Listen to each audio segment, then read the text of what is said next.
Okay, we're recording on the computer and we are about to go live.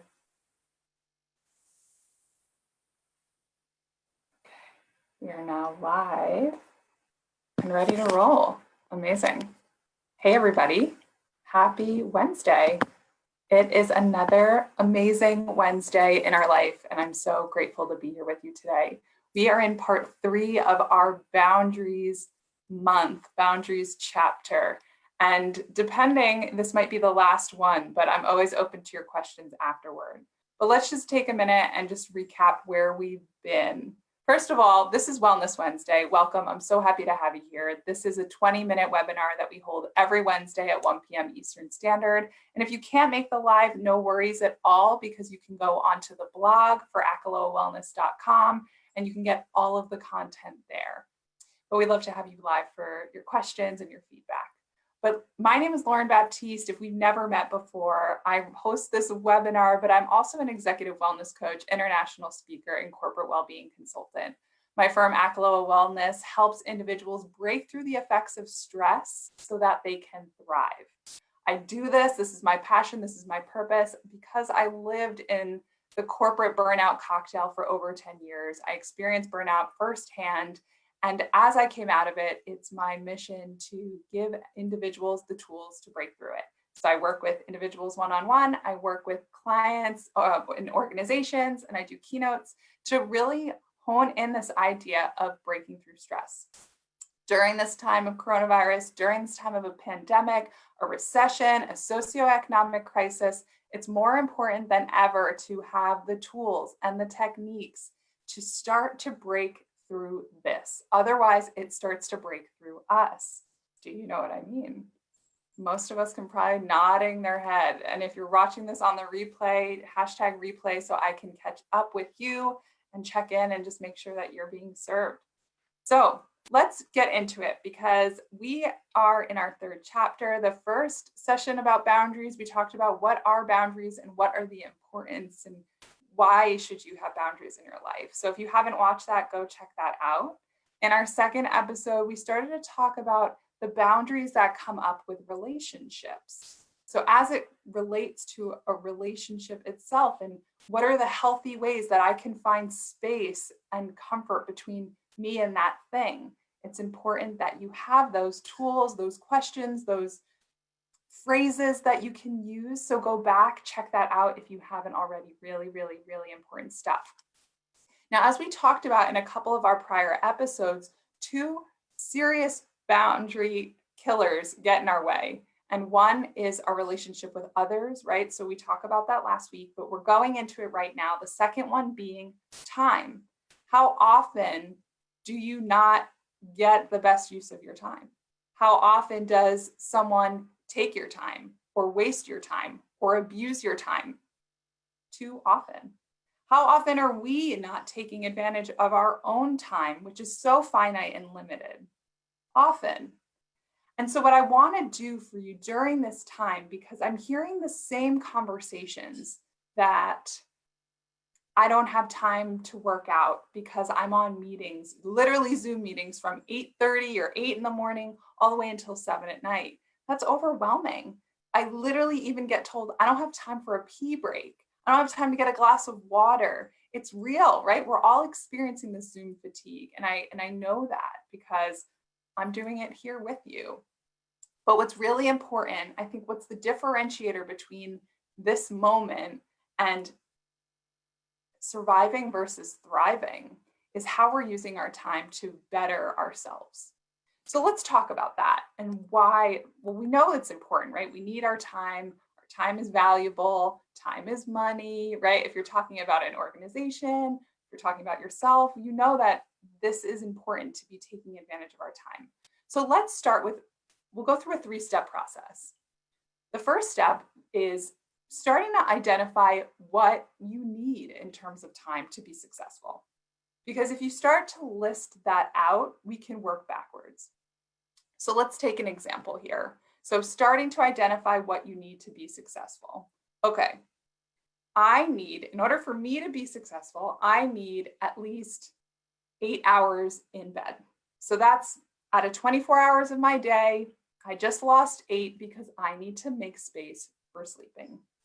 Okay, what are some other things that might be for you? And feel free to comment on the chat, feel free to message on Facebook, wherever you're watching this right now. Where do you need? What time do you need to be successful? I hear some individuals have to go right for a 5K run every single day. Okay, well, that takes 30 minutes that you need. What else do you need? I need to make time for food. I need to make time to eat the food. I need time to clean up after I eat, right? A lot of these things that we're all doing, it's universal. We're making meals, we're cleaning up meals. That feels like the rinse and repeat of what's going on right now.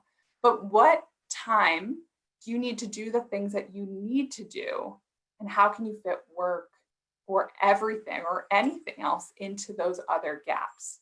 So that's the first step, really listing that out. Because then once you understand that your Monday to Friday schedule only has a certain amount of time, then you're going to be a lot more mindful of how you use that time. And on the weekends, however you want to manage that, you can be structured and regimented, or you can just relax, because sometimes we need that too. But I will say, start by literally making out a list and then work backwards to figure out those gaps. How does that sound? Thumbs up? Awesome.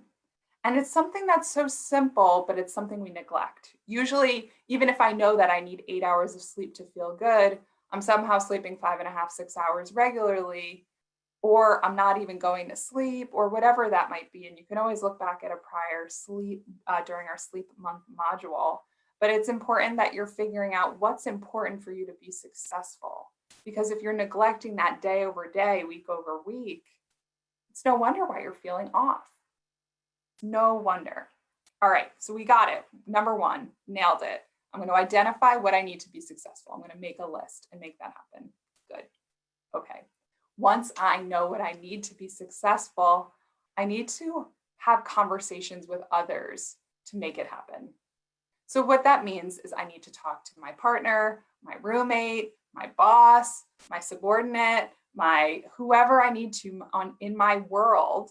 They need to know that I can't take calls before 9 a.m. unless it's an emergency, because I need to be taking my dog out for a walk. And I say taking my dog out for a walk because I think right away somebody will say, well, that's not more important than your work. How is your job, or how is taking out your dog equal in or whatever we need to taking our dog out? And I'm going to say, right, here we go. If this is going to be really like, I don't know, controversial, they're equal. They're equal. And so what's important, if you don't take your dog out, the dog is going to make a mess on the floor. Then you're going to have to clean it up. Then that's going to take more time than the 15 minutes you needed in the morning to take your dog out and get ready. So that's just one example, but you, I think, understand what I mean.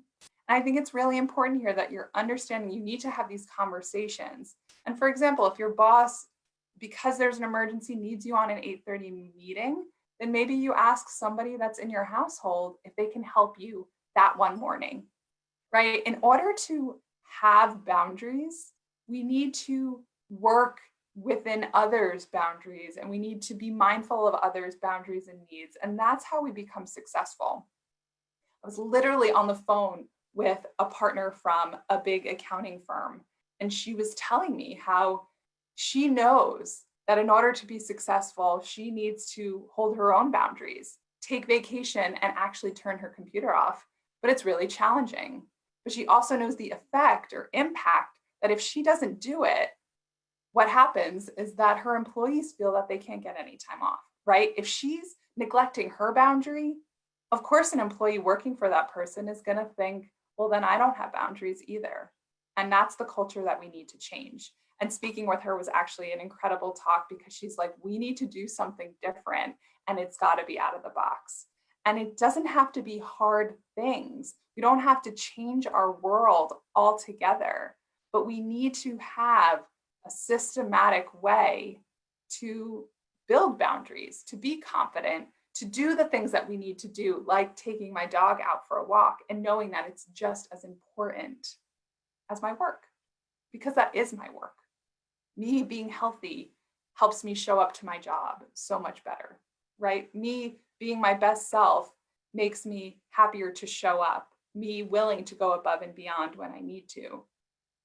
And so you can see the ripple effect of how important it is to have a boundary, to understand what that is, and to exert it. And so that takes us to step number 3. In order to have a healthy boundary, in order to really manage that time, you need to hold yourself to it. So just like this partner, just who I spoke to an hour ago, just like who my clients that I talk to, just that I'm hearing from you in social media world, it's really important that you're holding yourself to it. Some of the things that I hear is, I just need a day off. Then take it and turn off. And then, because I already had spoken to my boss and my peers, then there shouldn't be any question as to why I'm not checking email today, because I'm off. And so when we talk about boundaries, a lot of it is on us. A lot of us, it's this personal responsibility to show up for me. And it's not selfish to be selfish. It's selfish to be selfless. I want you to think about that for a moment, because it can be really challenging to be like, well, we're all busy right now. We're in a busy season and the tax filing's due next month, or whatever deadline is quarterly, monthly is coming up for you. That is going to continue. So it's important, and beyond important, it's imperative that you are setting the boundary for what you need to be successful, because it's not just for you. It's for your family. It's for your loved ones. It's for your boss. But again, it's for you too. And that's okay to be selfish a little bit, to take care of yourself, but ultimately remembering that you're doing these things so that you can be in greater service to others. So that's it. Those are our 3 things today as it relates to time. We're talking about identifying what time you need to be successful, scheduling those conversations with others to make it happen, and then holding yourself to it, committing to it, because this is the most important thing for you to be successful. So this is what I challenge you for this upcoming week. Take a moment and see, how can you integrate this idea in your own personal schedule?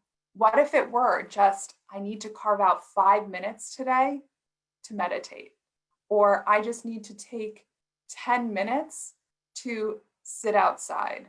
Whatever it might be, it's perfect, and it's what you need, right? Or maybe it's even after you eat dinner, I need 20 minutes just to lay down. Do it on your left side. It's better for digestion. But that's it, right? It's understanding what you need and making it a non-negotiable. That's what we talked about in episode 1. That's what we're talking about again. It's making your priorities non-negotiable in the world of everything that's important to you. And it's hard, and I get that. And so if you have any questions as you're working through your personal scenario, I want to know, I want to help. Feel free to reach out to me, hello@Achaloa Wellness. And so that's HELLO @ACHELOA wellness.com. You can message me here on Instagram, on Facebook, wherever you're finding us. Even you can message on our website and we'll see you there. I am empowered right now to support you so that you can thrive. And I'm personally on a mission. I am talking to 30 organizations. That is my goal this week, getting in front of them, creating programmings to support them so that it can trickle down to you. So if your organization wants to be part of this, if you feel that this would be an awesome experiment to get your people back to thriving, reach out to me, hello@Achaloa Wellness. And that's it for today. This is the month of August. The best thing you can do for yourself is serve yourself and take the time you need. And so don't underestimate the power of exerting boundaries, of understanding what you need to thrive. All right, guys, have a beautiful, beautiful rest of your day. I will see you next week, and we will continue this journey to well-being. All right, guys, have a great day. Talk soon. See ya.